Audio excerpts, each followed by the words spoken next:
It was 90 minutes for one or two players who really needed it.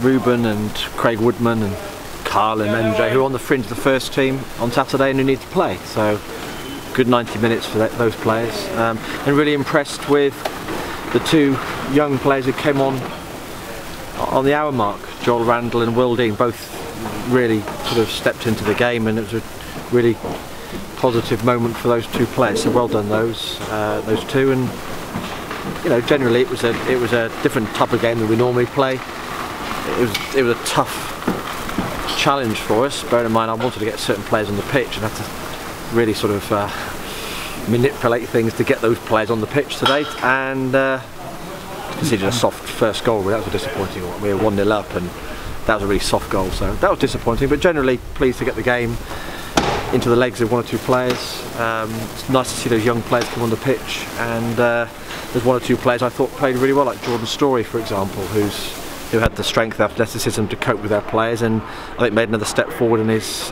progress today. You handed in a number of debuts today as well. One from the start, Archie Collins, playing in unfamiliar position as well in right side centre half. Yeah, I don't think he'll play centre half too often. I mean, again, there were 11 players that I wanted to play, and I had to find a way to get them all on the pitch. And there was a compromise somewhere, and that was Archie playing centre back, and he ended up playing number 10 off the front. So it was one of those days today. It was a challenge in just manipulating the team and get all those players onto the pitch and get some football under their belts. And you know, I'm disappointed to lose any game of football, but it was a very difficult game on a difficult pitch, and the players worked pretty hard. And then you mentioned there a step forward for Jordan Story, a step forward as well for Kane Wilson, who provided a lovely cross for Ruben Reid's opener.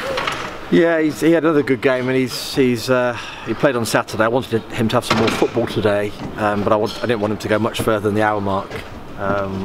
With Saturday, Forest Green on the horizon. So I'd loved him to have stayed on the pitch, but Saturday was the priority. Yeah, and just finally, Ryan Harley, 45 minutes for him as well. Oh, I forgot about Ryan. Yeah, I mean, he is some athlete to be able to run around like he did with the balance that he showed tonight for 45 minutes, having not played a game since August.